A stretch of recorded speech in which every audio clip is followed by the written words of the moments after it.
Good afternoon. Good afternoon. Welcome to the New York City Council hearing on the Committee on Mental Health, Disabilities, and Addiction. At this time, please silence all electronics and do not approach the dais. Thank you for your cooperation. Chair, you may begin.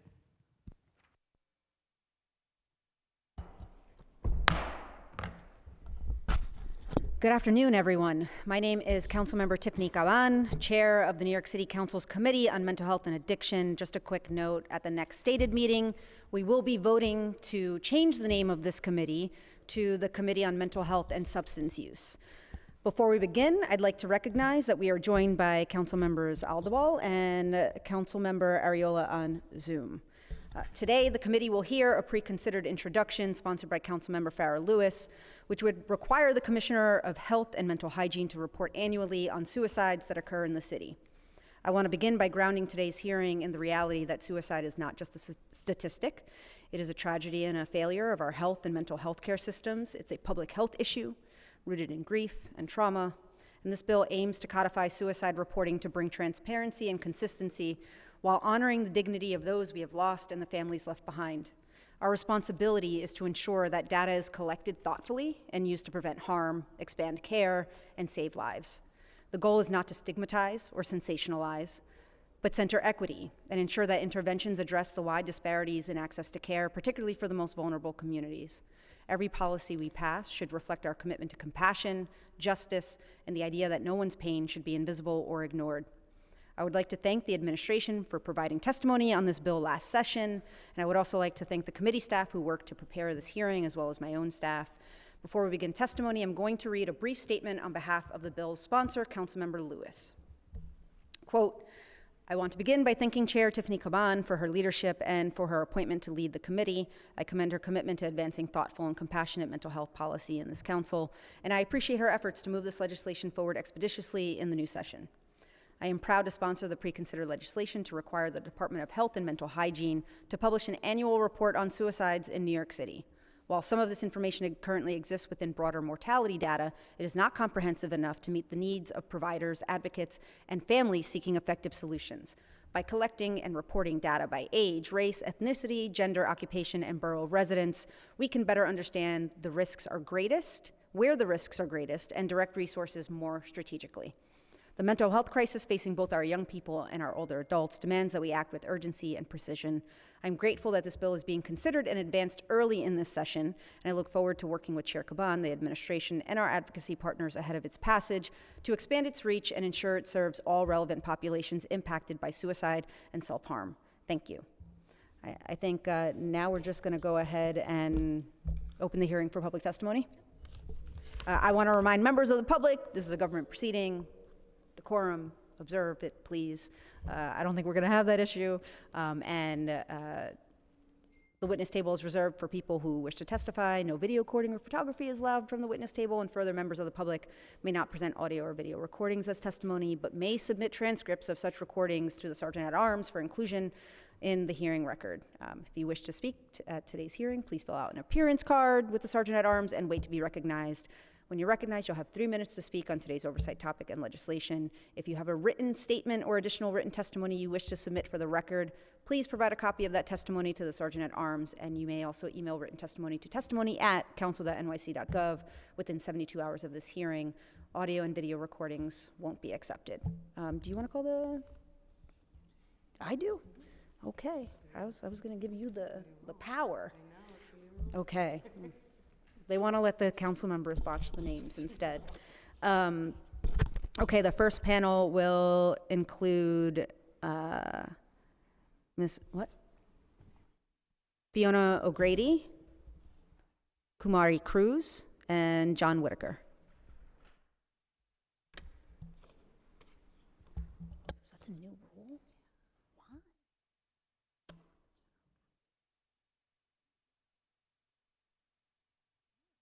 Pass the mic, you know? I don't want to talk the whole time.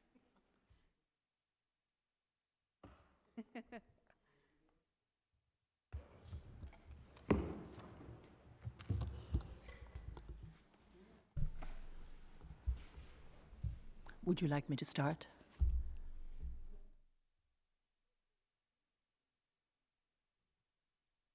May I start?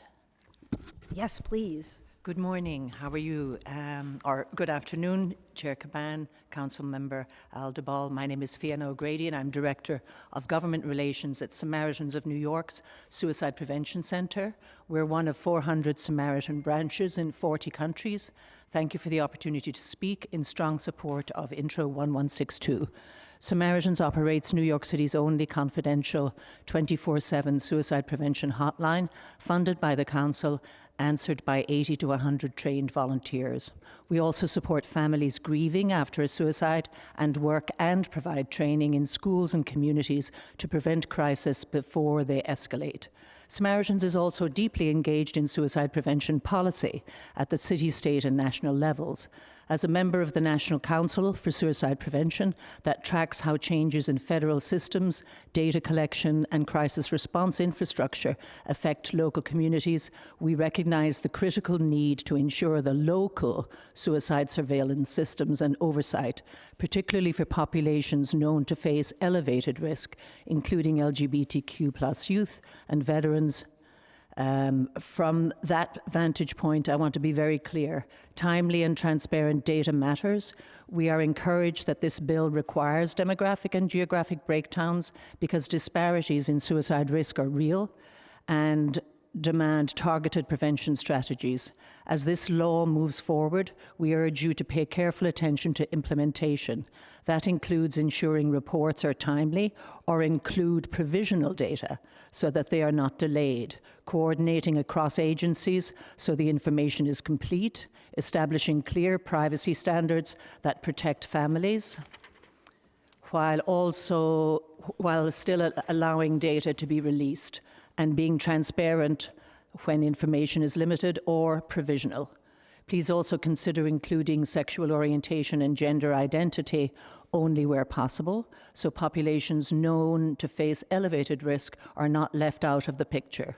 Annual suicide reporting will strengthen the city's ability to understand what is happening on the ground, identify emerging needs, and expand in real time to communities under strain. It allows policymakers to invest where the need is greatest and helps community-based organizations adjust outreach and education efforts before more lives are lost.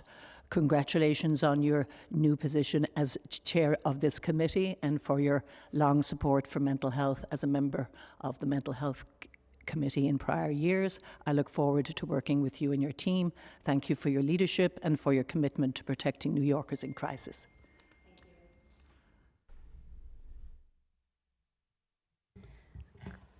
Good afternoon, Chair Caban and members of the committee. Thank you for the opportunity to speak today. My name is Kamari Cruz, and I serve as the Director of Bereavement and Education Services at Samaritans of New York. Thank you again for letting me get the opportunity to speak in support of this today. The majority of my work is with people who are living in the aftermath of suicide loss. I sit with parents, partners, siblings, friends who are trying to make sense of something that is senseless, something that has shattered their entire world and have changed their lives forever. I also work with schools and community groups to help people talk openly about suicide before a crisis becomes fatal. Today, I want to underscore just how critical this legislation is. When the city has accurate, timely information about suicide deaths, it can better recognize where pain is concentrated, which communities are under strain, and what kinds of prevention efforts are most urgently needed. Data, when used carefully and responsibly, becomes a way to prevent future loss. As this mandate is implemented, we urge the Council to ensure that strong privacy protections are paired with transparency, that agencies coordinate effectively, and that missing or provisional data are clearly explained rather than omitted. These details will determine whether the report becomes a living prevention tool or simply a retrospective document. We also encourage the Council to look closely at populations known to face elevated suicide risk, including LGBTQ+ New Yorkers, and how to consider sexual orientation and gender identity data that could be incorporated safely and thoughtfully. This bill sends an important message that New York City is committed not only to respond to crises, but to learn from them in order to prevent the next one. Thank you for your time and dedication to this work.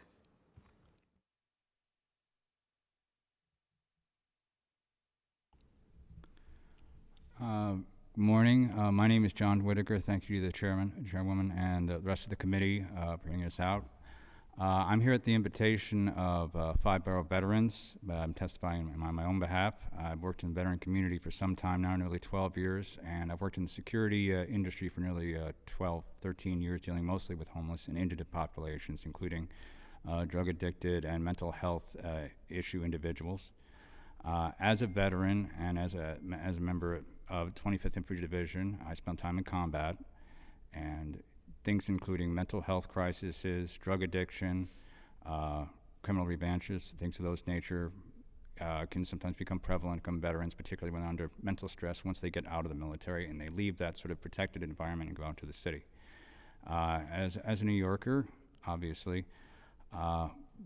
the city I think is most one of the most, although the federal government has certain requirements of statuses and benefits they bring to the community, it's actually the city that has the most on-the-ground knowledge of our communities, borough by borough, city by city, block by block, in order to help out veterans.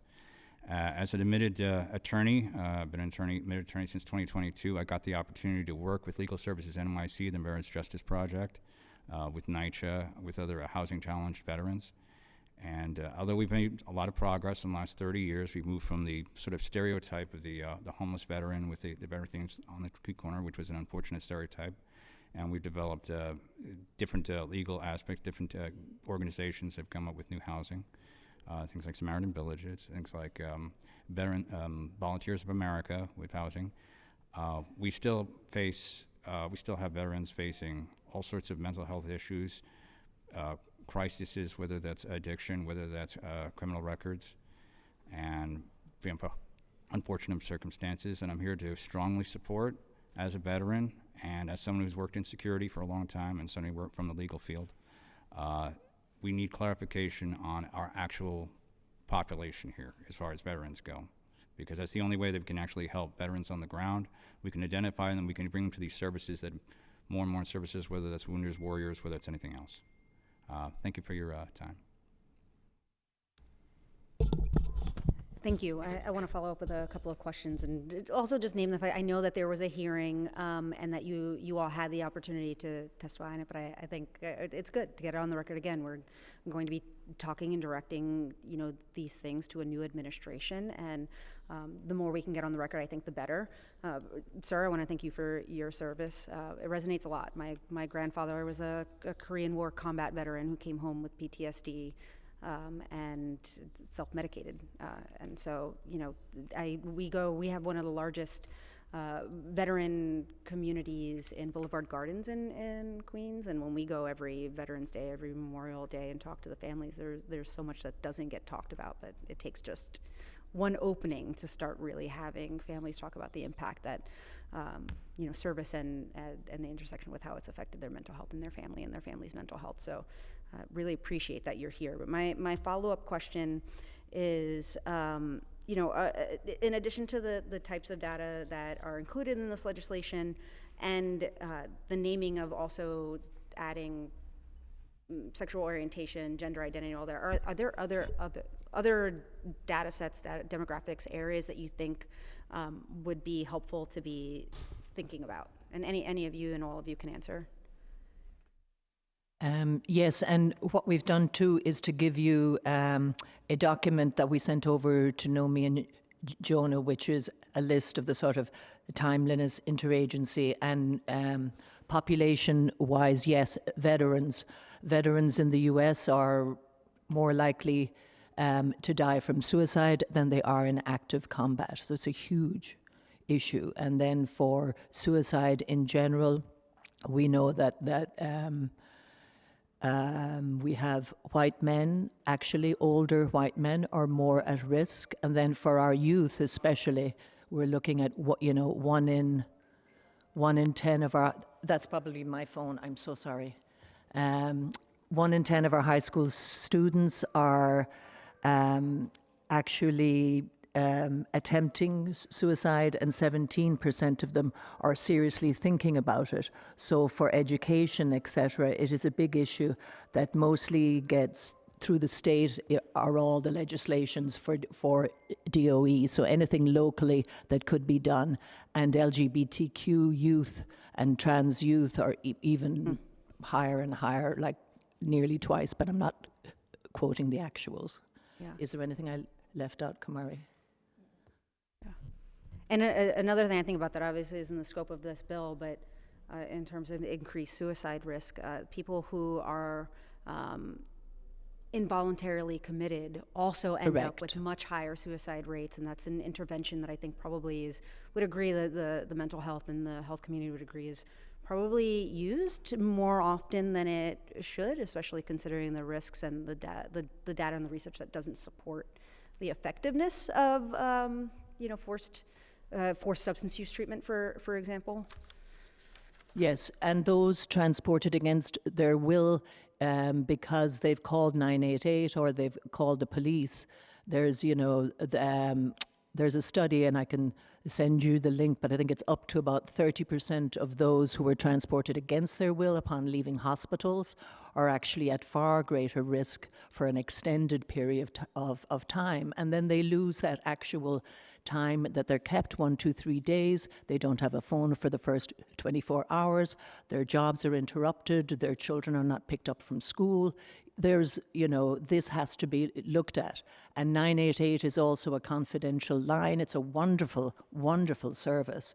However, it's confidential, but up to a point, and that point is not explicitly expressed loud and clear in the website of 988. You have to go down to the sort of like 10 font privacy policy at the end of some of the pages. You click on that, and then you click on another one about confidentiality, and then you click on another one to find the actual confidential. Whereas our hotline, which you guys fund, we're 100% confidential, which across many nations and our 400 branches is a standard in the industry and is an essential tool for suicide prevention in addition to 988. It is not instead of. And we really like 988. Yeah. Thank you so much, and thank you for your testimony. It sounds like also, just for you all to have access to this data would help you identify folks with a scalpel, right? And be able to reach out to folks before, before suicidal attempts or incidents, but also before some of the unfortunate interventions that actually can exacerbate the crisis. And the last thing I would say is that the National Youth Risk Behavioural Survey, as of 2023, has been completely abolished, and that has 20 years of data biannually. And we also are contacting Sarah and others to ensure that the DOHMH owns their own data for the city for those periods of time. Or to legislate, can we somehow do our own survey? And when you click on the US data for the Youth Risk Behavioural Survey, that also does, safe sex, tobacco, alcohol, all kinds of things. That's gone in the federal, and that's what we're worried about at the National Council. Can we get the state or the city to sort of own that data? And also the fact that there is so much risk. So and on the page it also states now right on top there are only 2 genders, and they've removed when they did the control find trans LGBTQ bi. Terrible. Well, again, thank you for your testimony. Fascism. Thank you all. Thank you.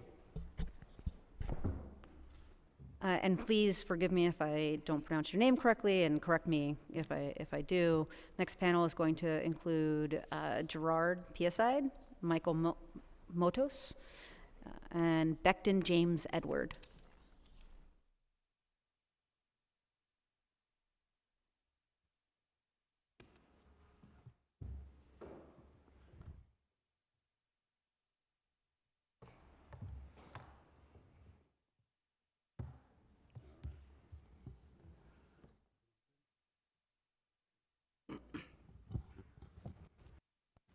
Yeah, go for it. Good afternoon, council members. My name is Michael Matos, and I serve as the president of Five Borough Veterans. I'm here today because we have a unique opportunity in front of each of us. Did you say Five Borough Defenders? Yes. All right, I used to be a member. No, Five Borough Veterans. Oh, okay. Wrong group. No Go worries. ahead. New York City has the chance to be more transparent on how suicide impacts our society. But beyond the general public, each of you has the opportunity to take the first steps in preventing veteran suicide in New York City. I'm sure we all understand how analyzing the impact this tragedy has on our communities is a positive note. But let me tell you 4 reasons why you should include veteran status as a data point in this survey. First reason being, veterans face 1.5 times higher of a risk experiencing suicide compared to our non-veteran community members. By including veteran status in this survey, we are able to better understand how it impacts our military-connected members in the 5 boroughs. Reason number 2, you open the door for the NYC Department of Veteran Services, a severely underfunded agency, to target their resources to the neighborhoods identified as higher risk for their outreach, allowing supportive services to be implemented effectively. Third reason being, you take the first steps in helping align New York City with the veteran suicide prevention priorities of the federal and state governments, as Governor Hochul recently outlined in her recent Governor's Challenge. And finally, by separating veteran status from occupation as a standalone data point, you ensure the inclusion of members of our community who are retired, disabled, or unemployed, making our efforts to prevent future loss of life that much more effective. It's incredible how such a small administrative change can have the potential to save so many lives in our community. So as we continue to support the passage of this bill, we at Five Borough Veterans urge you to include a separate data point specifically for veteran status. Thank you.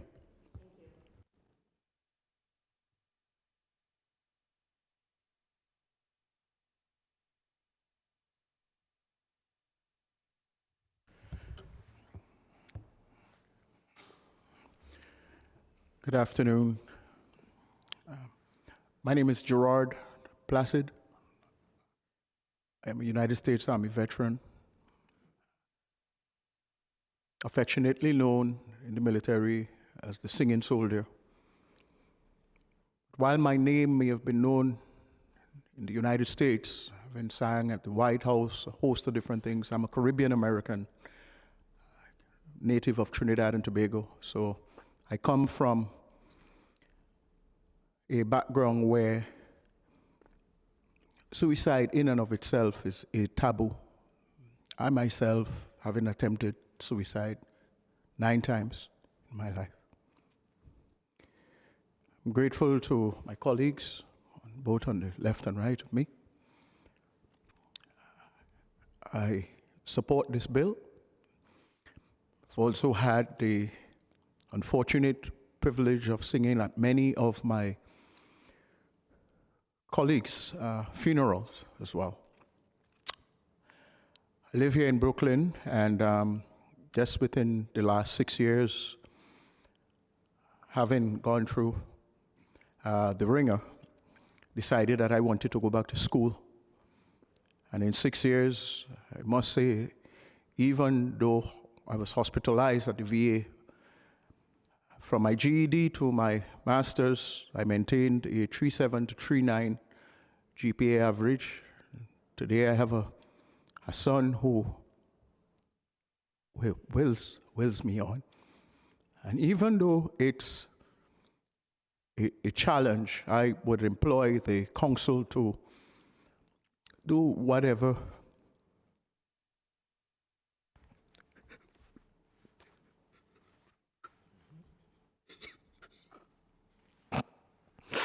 is necessary to help us. Thank you for bringing this to the forefront. And it is my hope that even in my community, in East New York, where it's impoverished, and the Caribbean community, where this has been deemed a taboo. As a part of me, I was excommunicated from the community. But thanks to people like my colleagues here, I have a second chance and a fighting chance. I thank you. I just want to say, I just want to take a second to thank you for your testimony, for your openness, your vulnerability, for sharing your story. And congrats to you on all that you've accomplished, and it is deeply appreciated.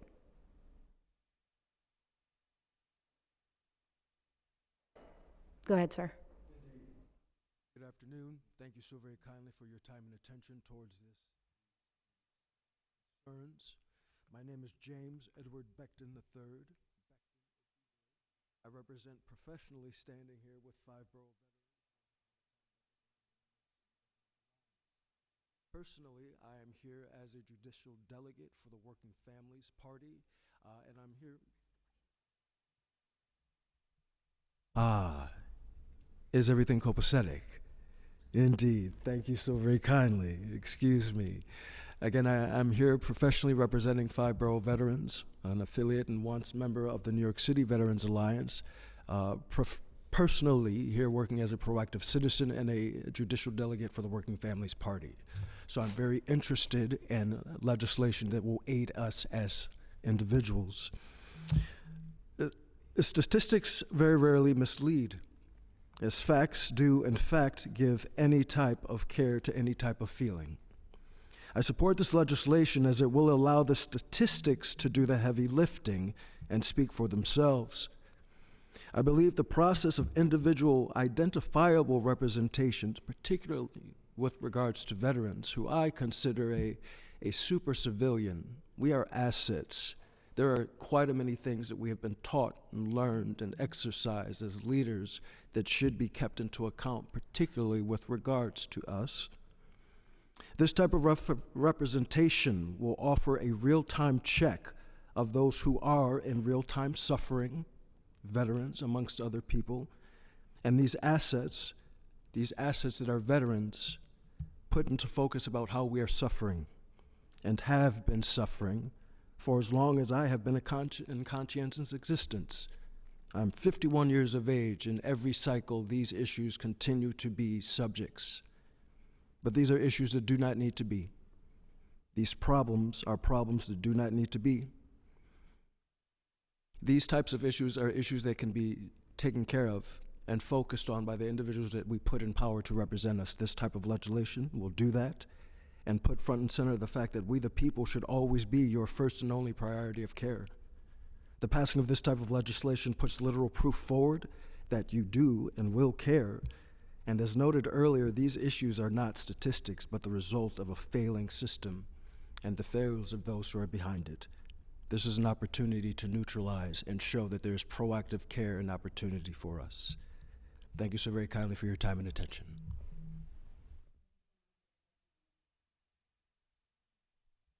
Thank you.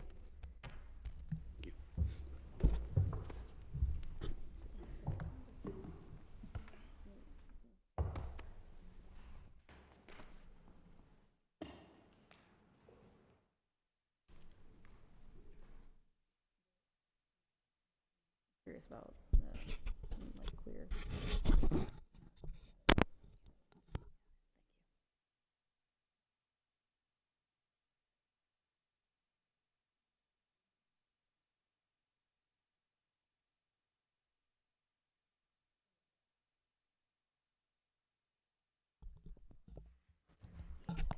Got it. Okay. Thank you to everyone who's testified. If there's anyone present in the room or on the Zoom that hasn't had the opportunity to testify, please raise your hand. Seeing no one else, let's see. Oh, I would like to note that written testimony, which will be reviewed in full by committee staff, may be submitted to the record up to 72 hours after the close of this hearing by emailing it to testimony@council.nyc.gov. Thank you again, and particular thanks to the veterans that are here today that spoke directly to their lived experience. It's never easy to do that, and you are taking your experiences, and because of that, I think some really critical amendments are going to be made to this bill to make sure that we're capturing more of the data that's needed to support you and your loved ones and your family members. So thank you very much, and with that, we're going to gavel out.